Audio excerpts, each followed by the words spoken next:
And I never...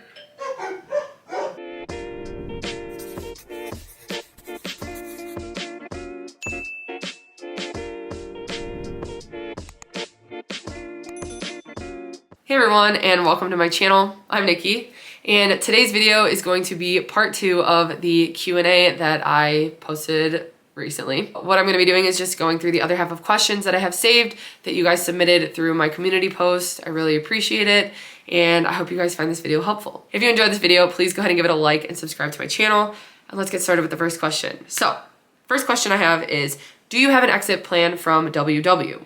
So technically, no, I don't have really an exit plan.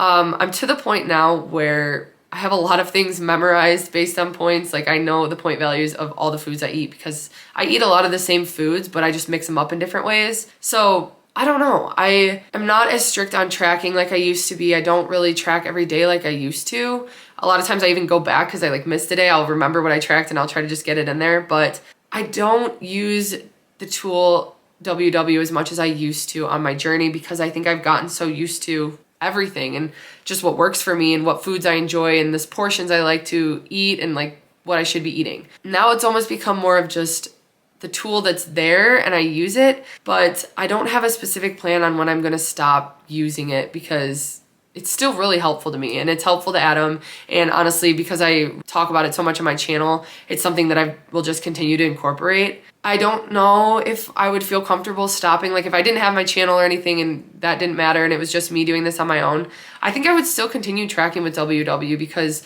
I'm still learning a lot and I still like to evaluate foods based on their nutrition, see what their point value is. It's just a system that has worked so well for me that I don't think I would stop anytime soon. But yeah, that's just what has worked best for me. So I don't really have an exit plan, but I don't plan to strictly track for the rest of my life.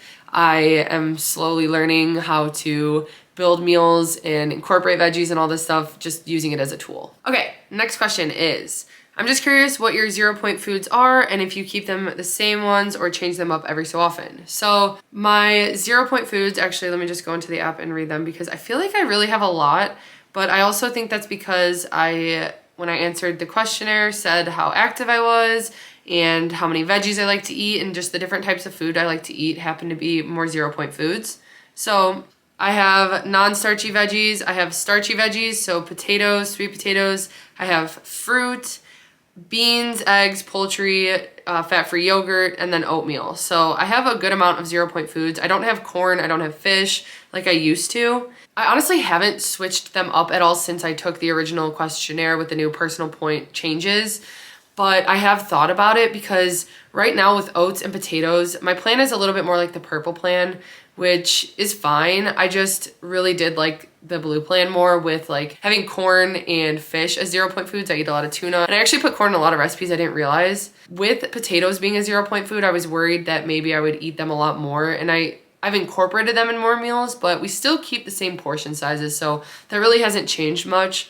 But I don't know, just because I've been used to the blue plan, I might kind of switch up my 0-point foods soon. I just haven't done it yet. Those are my 0-point foods, and that's just what I got from the questionnaire. And then going along with that, the next question is, I'm wondering if you eat your 0-point foods as much as you want or not. And yes, I eat a lot of 0-point foods. I try to incorporate them in every single meal because that has been key in staying full on my journey. 0-point foods have just helped me to bulk up every single meal that I make, whether it's adding fruit to my breakfast or veggies to my bowl or wrap for lunch. Beans, if I make a chili, that can come out to 1 point because I have beans and lean turkey. I like to use a lot of chicken and turkey and lean meats, and that is just huge having that as 0 points. So for me, yes, I eat them.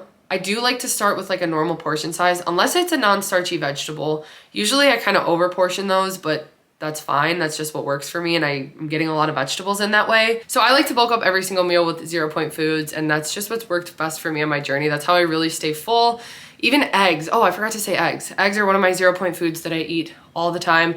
I incorporate them in recipes all the time, and it just helps me that they're 0 points. So I try to start out with the normal portion of them, but if I'm still hungry, I'm never really afraid to go back and have more. Okay, the next question I got is ideas for picky eaters that also want quicker meals for one. And what I have to say with this is, for me personally, ingredient prep helped me so much. And what I mean by that, having my veggie mix, having my turkey burgers, I have found certain foods that I really enjoy and I can make so many different meals out of them so quickly. So a lot of times I'll just have separate containers. I'll have a container with like a bean and corn and tomato mixture that's used for more like Mexican bowls or wraps, but I could also just have it with like chicken or something.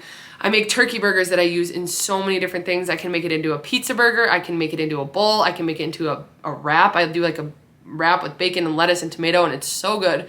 So having ingredients that you know that you like, especially if you're a picky eater, have those ready and just try to assemble different meals using them and use different sauces, use different seasonings, like different flavors to kind of create things so you don't get bored of them. But if you know what you like, and you can even slowly start to incorporate new things that maybe you're not sure if you like, but try them out slowly. When I have the ingredients prepped, it's so much easier to just make a quick meal for one. Like I talk about my bowls all the time, but it is easy because I have rice made and then all the other ingredients in my fridge are just there for me to assemble it and heat it up. And it doesn't take much prep time at all because I already had them ready. So I would just say using foods you already know you like, you can slowly start to incorporate new things that you might want to try, but have those ingredients ready and just kind of experiment with that and try to build different meals that you can make quickly. You can make different sandwiches, you can make different wraps, like you can do different things with them, even different like pasta dishes. I don't know what you enjoy, but I think that that would really help, is just having some stuff ready to kind of assemble meals quickly. What is the most challenging thing you've ever done while losing weight? And I'd have to say that would be just being patient with my journey and with seeing results and understanding that there are so many factors that go into this journey and that can change everything, and you can't control a lot of it. So just focusing on the things you can control, which also goes into just the mental side of it. I think the most challenging part of a weight loss journey is the mental aspect. It is knowing that you can do these things. It is finding ways to build these habits so that you can stay consistent with them and it's sustainable with your lifestyle. I think that that is a really hard thing to do, but I think once you figure it out, it is amazing what it can do for you. And so for me, that's been a really challenging part, is just dealing with being patient if I'm not seeing results right away and really trusting the process, knowing that I'm making these choices to better myself and that it will lead me in the right direction. It will have results. I just have to stick to it and be patient. So then going along kind of with that, actually, this next question is, I have a question about motivation versus being consistent. Which is it for you? I've been on my journey for about 6 weeks now and have only now been seeing the results I want. How long did it take you to see lasting results? So first of all, for me, it took me like 2 months to even really see a difference. And I can show you guys those pictures, but it took me a while to even see a difference on my body. And even though the scale was moving in the beginning, I didn't totally see it in myself, and that was kind of like, it kind of got to me, but I stayed motivated because of how much better I felt.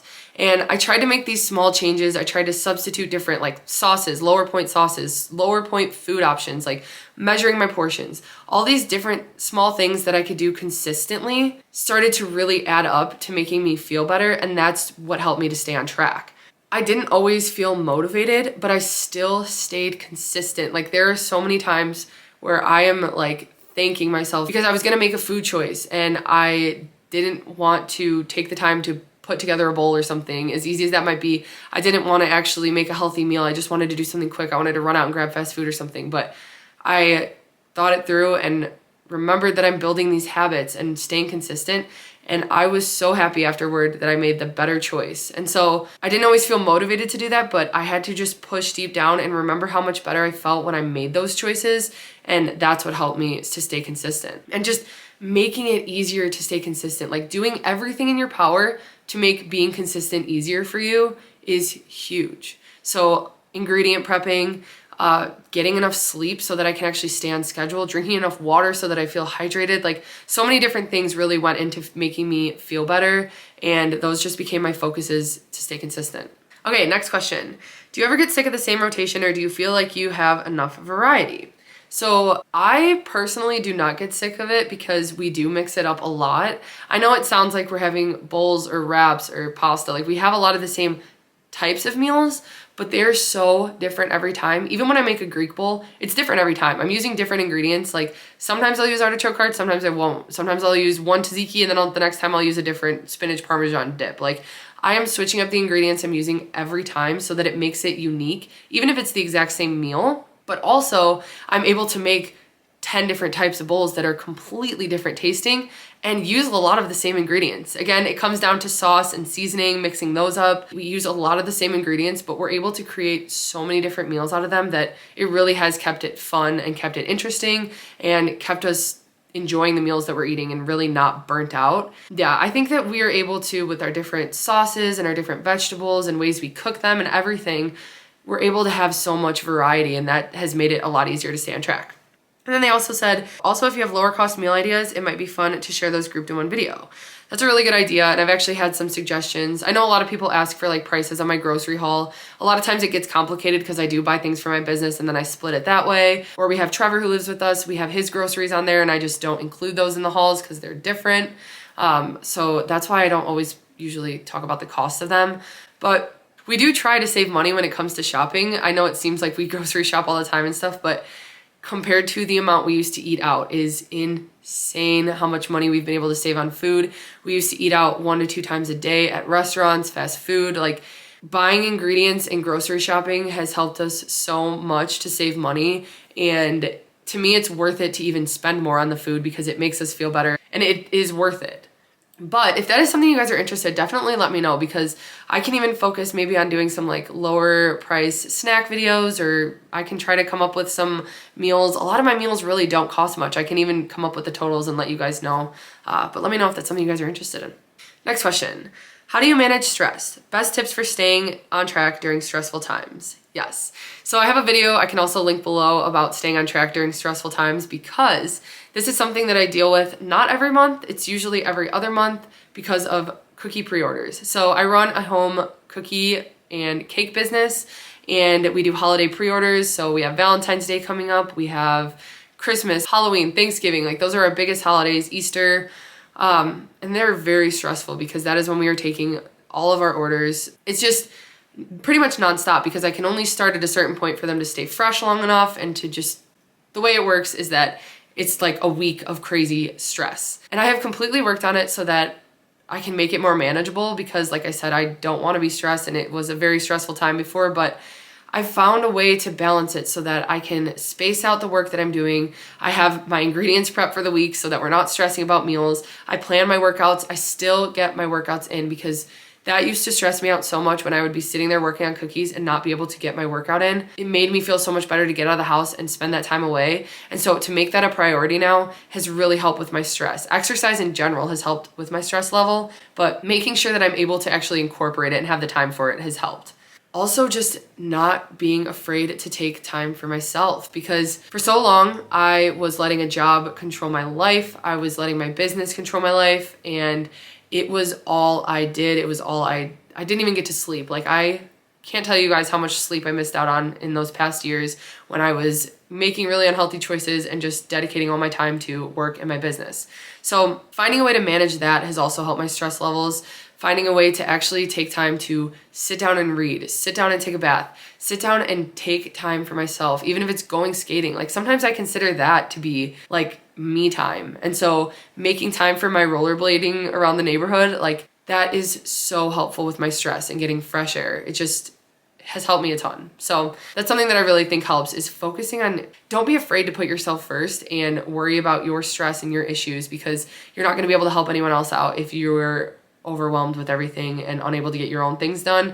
So really just finding a balance what works for you and getting enough sleep and drinking enough water. Next question is, I have a major sweet tooth. Did you find it hard to stick to WW while making all the cookie orders for your business? I would have found it so difficult to be around that every day and smell all of those smells while sticking to my goals. So for me personally, especially with my cookie business, it's sugar cookies mainly. I do cake pops, I do cakes. Cake pops are like what tempt me the most. And I don't restrict myself from having those. I do allow myself to have them whenever I have cake pop orders, but I track them and that has helped me stay on track. But when I first started WW, I was still working in a bakery, which let me tell you, that was a lot more tempting than even my home business, just because like I said, it's cookies that I've been around all the time. At this bakery, we had apple cider donuts, we had homemade caramel, like just so many different things that I was tempted by. And we were able to have them because we would have to test them all the time. We would have extras. And I really let that get out of control before I started my weight loss journey. So when I started, what I had to do was figure out how to track these things. And if I was gonna walk by and have a snack, one of these like treats or whatever, I was gonna track it. And so that was so eye-opening to me to realize how much I was eating that wasn't good for me, how much sugar I was having, how much saturated fat and calories. Like I was just mindlessly eating these extra sweets. And so when I finally started to actually track them, that's when I was able to still incorporate them and pick what was actually worth it to me, but not go over the top with them, because I was going over the top with them in the past and learning like what their point values were, or how many calories, like I mentioned, or sugar, and feeling how they made me feel. Like all of that at once when I started my journey really helped me to kind of slow it down, have more balance, but not restrict, because I still would have the things in moderation, just track them. So for me, that is like my best advice when it comes to that. Like I said, with my business now, it's not as hard because I'm around sugar cookies all the time and they don't do anything for me like what cake pops do. I really do like the cake pops, but I always make myself an extra, I track it, and I move on. Okay, the next question. How do you avoid binge eating, and what has helped you to stop the cycle of going over your daily points?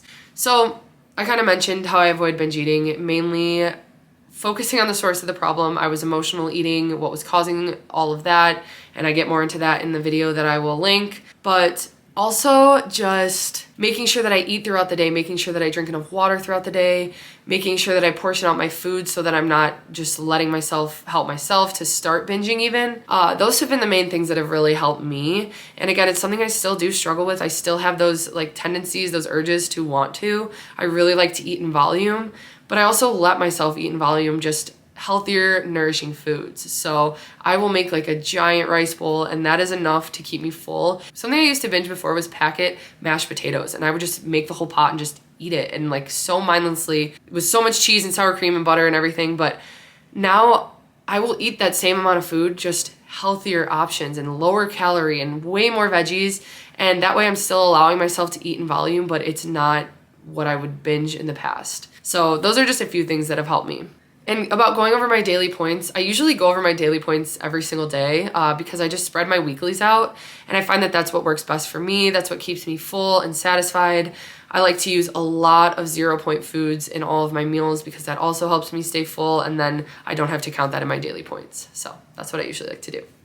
I've had a bit of a time using my WW points for bad choices, snacks like small bags of chips, crackers, and cheese, and I see how it affects my weight loss, even though I'm still in my point range. Did you have a hard time in the beginning with this? And if so, how did you overcome this? Yes. In the beginning when I started WW, and even when I started looking at like the community and a lot of like the Weight Watchers posts and stuff, I was kind of surprised that you were able to incorporate a lot of processed foods, a lot of packaged foods. Again, you can incorporate them with your points, but like you mentioned, I was able to maybe have like all of that in a day, and that would be all I would have using all my points. But I wouldn't feel good, and it wouldn't help my weight loss because I was having so much sodium and sugar. Like it was something we had to slowly adjust to. And I think with the new plan, it's actually better because they take more into consideration saturated fat and fiber and stuff like that. So it is harder to incorporate more of like the processed packaged snacks. But I had to really start to realize what foods made me feel better. And again, a lot of times those didn't satisfy me. I have found a lot of replacements that I like. So like I will find low point snacks or bars or something that can kind of replace what I used to eat. Like if I used to eat like a lot of Doritos or something like that, I have popcorners now, which aren't that much better, but they're lower point. I can have more of them, and they just make me feel better in general. Honestly, it was hard in the beginning because I did start to get comments about processed foods and how I ate processed foods. I still eat processed foods on my journey, but it did make me a little bit more aware of like, yeah, maybe I shouldn't be eating so many like cereal bars or something if they're really not nourishing me the way that I want to. And I would start to eat more oats or something like that instead, in place of that, and find that it was more filling and more satisfying to me, and I was able to start to replace those. But I haven't cut out salty snacks or anything like that, or packaged snacks. I still incorporate them. You guys see my snack videos. It's just a matter of finding healthier options that I enjoy and that actually make me feel better, and using my weeklies for those types of snacks. So I'll stay within my dailies, and then I'll also use my weeklies for extra snacks like that. Protein bars, nuts, trail mix, like everything like that. Okay, so that wraps up the second part of the Q&A. Thank you guys so much for your questions. I really enjoy doing these, and I hope I was able to give enough information. I know sometimes I get all over the place, but I kind of like to just read them as I go. I don't like to read them ahead of time because I probably should do that so I have a better plan, but I like kind of talking through them and really like thinking about my journey as I answer them. So Anyway, I hope you guys found this video helpful. Thank you guys so much for watching, and I will see you next time.